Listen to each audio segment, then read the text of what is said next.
El día de hoy hablaremos de las bases teóricas de los gases arteriales, dentro de las cuales abordaremos la diferencia entre la ecuación de Henderson-Hasselbalch y el modelo de Stewart. Las teorías ácido-base se fundamentan en principios físico-químicos, dentro de los cuales se encuentra el modelo tradicional de Henderson-Hasselbalch, el cual se basa en las modificaciones del bicarbonato plasmático. Sabemos que en la ecuación se establece que la concentración de protones es igual a una constante, representada por K, multiplicada por el cociente entre las concentraciones de ácido carbónico y bicarbonato. Sin embargo, no se ajustan a las reacciones físico-químicas que se llevan a cabo en los compartimentos corporales. El siguiente modelo, y del cual nos enfocaremos en esta exposición, es el modelo de Stewart, en el que se postula un abordaje físico-químico cuantitativo, basado en tres principios fundamentales que más adelante mencionaremos, además de basarse en la distribución de las cargas eléctricas, relacionando el movimiento de iones a través de membranas biológicas y los consecuentes cambios en el pH, de acuerdo a los cuales va a estar definido por tres principios fundamentales: la diferencia de iones fuertes, los ácidos débiles totales y la concentración parcial del dióxido de carbono. Los modelos tradicionales para evaluar el equilibrio ácido-base utilizan ecuaciones de acuerdo a diferentes componentes que cada uno de ellos ha estudiado. Por ejemplo, en el modelo de Henderson-Hasselbalch, el modelo tradicional, evalúa el bicarbonato como la variable principal, cuantifica cambios no respiratorios, no se ajusta a la ley de la electroneutralidad, es un acoplamiento matemático y no explica las interacciones iónicas, a diferencia del modelo de Peter Stewart, el cual es un modelo físico-químico cuantitativo, basado en los tres principios fundamentales que también mencionábamos en la diapositiva anterior. Cuando hablamos de electroneutralidad, nos referimos a que la suma de los cationes debe ser igual a la suma de los aniones. En cuanto a la conservación de las masas, recordamos que en toda reacción química, la masa no se crea ni se destruye, solo se transforma. Estas dos características determinan la disociación del agua. Recordemos que el agua es el solvente fisiológico universal que constituye una fuente de hidrogeniones.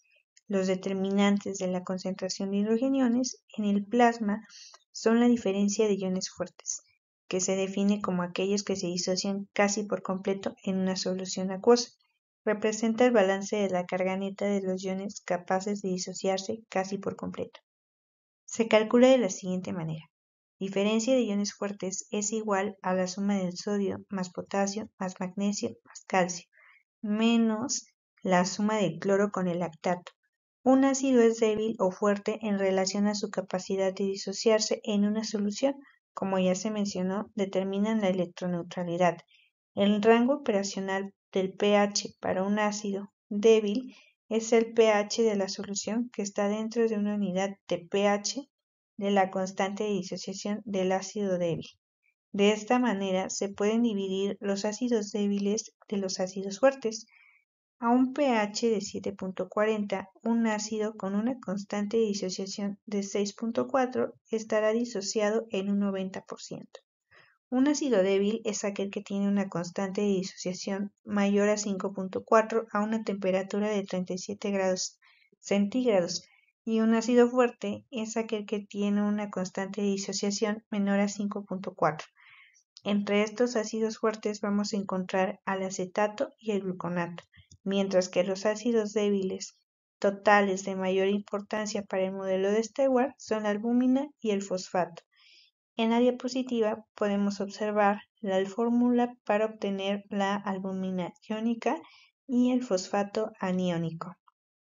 También podemos ver cuál es la fórmula para valorar los ácidos débiles, que se representa de la siguiente manera. Ácidos débiles es igual a la constante 0.25 por la concentración de albúmina más la constante de 1.3 por la concentración de fosfato. De esta manera se reduce que la concentración de hidrogeniones se relaciona con la generación de alcalosis, ya que existe una reducción de los ácidos débiles. En el modelo de Stewart también se evalúan variables independientes y variables dependientes. Se definen como variables independientes aquellos que determinan la variación primaria por su impacto en la disociación del agua, como se mencionaba en la primera diapositiva, que son los tres principios fundamentales en los cuales se basa el modelo de Stewart para evaluar el equilibrio ácido-base, entre ellos la diferencia de iones fuertes, los ácidos débiles totales y la presión parcial de dióxido de carbono, mientras que las variables dependientes son aquellas que se modifican en respuesta a esta variación. Entre ellos vamos a encontrar los radicales de hidroxilo, los hidrogeniones, el bicarbonato, el ácido carbónico y los iones débiles. La evaluación del equilibrio ácido-base a través del modelo de Stewart nos permite obtener las siguientes aplicaciones clínicas: definir si nos encontramos ante un trastorno respiratorio o un trastorno metabólico. Hablamos de un trastorno respiratorio cuando los efectos de los cambios de la presión parcial de dióxido de carbono producen modificaciones en la concentración de hidrogeniones, mientras que las alteraciones metabólicas se va a encontrar definida por la diferencia de iones fuertes y los ácidos débiles totales, que condicionan dichas modificaciones. Conforme disminuya la diferencia de iones fuertes, se va a incrementar la concentración de hidrogeniones. Las condicionantes en las alteraciones metabólicas va a estar dada por la concentración de iones fuertes y de agua. La deshidratación o sobrehidratación altera la concentración de iones fuertes, entre ellos el cloro, lo cual hace que se progrese a una acidosis metabólica hiperclorémica. Cuando hablamos de una alcalosis respiratoria evaluada por el modelo de Stewart, podemos encontrarnos ante una disminución de albúmina, lo cual se puede asociar por un síndrome nefrótico o por cirrosis, mientras que si la brecha de iones fuertes se encuentra elevada, podemos hablar de una pérdida de cloro o de un síndrome de Cushing. A diferencia de la acidosis metabólica, evaluado por el modelo de Stewart, si encontramos una diferencia de iones fuerte baja con brecha de aniones fuerte elevada, podemos estar ante un estado de cetoacidosis, acidosis láctica, la presencia de ingesta de salicilatos o metanol. Y si nos encontramos ante una diferencia de iones fuerte baja, pero con una brecha de iones fuertes baja, hablamos de una acidosis tubular renal, diarrea o nutrición parenteral. En la siguiente diapositiva podemos observar en una tabla cómo se resumen las variables determinantes del pH de acuerdo al modelo tradicional y al modelo físico-químico. En la primera columna tenemos el modelo de Henderson-Hasselbalch y las variables que se emplean para su evaluación del equilibrio ácido-base. En la segunda columna observamos el modelo de Stewart, igual con las variables que emplea para su evaluación del equilibrio ácido-base. En esta diapositiva podemos observar la evaluación del equilibrio ácido-base de acuerdo al modelo físico-químico cuantitativo de Stewart, en la cual observamos cuáles son las constantes o las variables empleadas en este modelo y qué es lo que se va a traducir en una aplicación clínica, es decir, si se evalúa la presión parcial de dióxido de carbono, hablamos de alteraciones respiratorias. Si se evalúa la diferencia de los iones fuertes, hablamos de una alteración metabólica. Si la presión parcial de dióxido de carbono se encuentra elevada, hablamos de una acidosis respiratoria. Si se encuentra disminuida, hablamos de una alcalosis respiratoria. Mientras que si se encuentra la diferencia de iones fuertes disminuida, se habla de una acidosis metabólica. Y si se encuentra aumentada, de una alcalosis metabólica.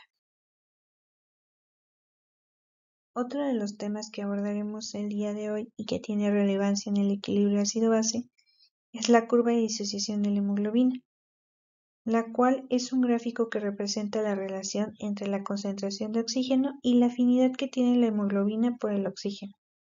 La hemoglobina transporta aproximadamente el 98% de oxígeno. Cada gramo de hemoglobina se combina con 1.34 mililitros de oxígeno. Se transportan 15 gramos de hemoglobina en 100 mililitros de sangre. El oxígeno arterial tiene aproximadamente 20 gramos sobre decilitro de hemoglobina, mientras que el oxígeno venoso tiene aproximadamente 15 gramos sobre decilitro. En la curva de disociación de la hemoglobina en el eje de las Y podemos observar la tensión parcial de oxígeno, mientras que en el eje de las Y observamos el porcentaje de saturación de oxígeno. Como podemos ver en esta gráfica, no es lineal, ya que existen diferentes presiones a las cuales se obtiene una mayor afinidad de la hemoglobina por el oxígeno. Es importante también que observemos el P50, del cual hablaremos en la siguiente diapositiva. El P50 se refiere a la presión de oxígeno en la sangre para que la hemoglobina se encuentre saturada al 50%. El valor aproximado de la tensión parcial de dióxido de carbono es de aproximadamente 25 a 27 milímetros de mercurio para que la hemoglobina se encuentre saturando aproximadamente al 50%. La medida de la afinidad de la hemoglobina por el O2 está representada por el P50. Las alteraciones que pueden darse en la curva de disociación de la hemoglobina puede ser un desplazamiento a la derecha, como lo observamos en la pantalla en la flecha roja. Aquí, las cuales pueden ocasionarse debido a que existe una mayor acidez, lo cual disminuye el porcentaje de saturación de oxígeno de la hemoglobina. Y aquí es donde vamos a encontrar el efecto Bohr, en el cual se habla de que a un pH menor la hemoglobina se unirá al oxígeno con menos afinidad, mientras que la presión parcial de dióxido de carbono a mayor presión va a haber un menor porcentaje de saturación. El 2,3-difosfato-glicerol es el intermediario glicolítico, el cual hace que ante un bajo ATP exista un nivel alto de ácido. Y además, a menor temperatura corporal va a haber menor saturación de la hemoglobina. También puede hablarse de un desplazamiento a la izquierda, lo que significa que va a haber una mayor afinidad de la hemoglobina por el oxígeno, en el cual podemos observar que entonces a una presión más baja de oxígeno, la hemoglobina va a tener una mayor afinidad para unirse con el oxígeno, lo cual hace que se disminuya la concentración de hidrogeniones, evitando el estado de acidosis. Otro de los efectos que podemos encontrar en la curva de disociación de la hemoglobina es el efecto Haldane, en el cual, cuando el oxígeno se libera de la hemoglobina, se libera CO2 para facilitar su transporte. El oxígeno más la hemoglobina se vuelven un componente ácido más fuerte, de manera que se desplaza CO2 de la sangre a los alvéolos. La hemoglobina va a tener una menor tendencia a combinarse con el CO2, habiendo una mayor liberación de hidrogeniones para formar ácido carbónico. Como podemos observar en la gráfica, en el eje de las X se encuentra la presión de CO2 medido en milímetros de mercurio, y en el eje de las Y encontramos el porcentaje de CO2 en la sangre. En esta línea podemos observar la presión aproximadamente en 45 milímetros de mercurio, habiendo una oxigenación aproximada de un 52%. Esto es lo que ocurre en la sangre venosa, mientras que en la sangre arterial vamos a encontrar que a una presión de aproximadamente 40 milímetros de mercurio tenemos una oxigenación de aproximadamente un 48%. Lo que ocurre aquí es un mecanismo antihipercápnico. Ahora hablaremos de la anhidrasa carbónica, en el cual va a haber un mecanismo regulador de hidrogeniones inmediato, transformando los hidrogeniones por reacciones químicas en un buffer inorgánico. La anhidrasa carbónica se va a encontrar presente en los eritrocitos, las nefronas, el intestino, páncreas, músculo estriado y el endotelio de capilares pulmonares. La anhidrasa carbónica es una enzima que cataliza el CO2 en ácido carbónico en los eritrocitos para facilitar su transporte en los pulmones. De manera que si tenemos una mayor concentración de hidrogeniones, el pH va a disminuir, en lo cual hablaremos de un estado ácido, mientras que si la concentración de hidrogeniones disminuye, el pH aumenta, hablando de un estado básico. En cuanto al bicarbonato, sabemos que es un amortiguador renal, el cual se va a filtrar en el glomérulo y se va a reabsorber en diferentes segmentos tubulares. En el túbulo proximal se absorbe aproximadamente un 80%, en el asa de Henle un 10% y en el túbulo distal un 6%, mientras que en el túbulo colector un 4%. El bicarbonato es un buffer extracelular que se va a encargar de regular el estado ácido-base.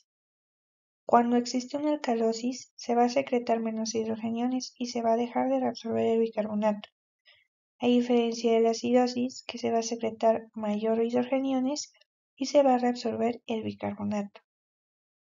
El bicarbonato es un mecanismo de regulación de hidrogeniones tardío. Sabemos que de manera fisiológica se producen hidrogeniones, pero al haber una alta concentración de estos, el pH disminuiría, lo que conduce a un estado de acidosis.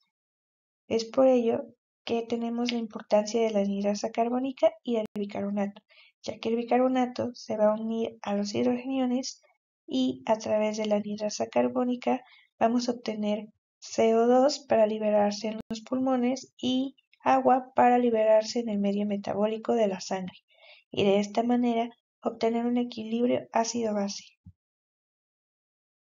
Para poder comprender las alteraciones clínicas representadas en una gasometría, tenemos la regla de 5 de Whittier y Rutetki, en la cual se proponen 5 pasos para poder determinar el equilibrio ácido-base en el cual se encuentra nuestro paciente.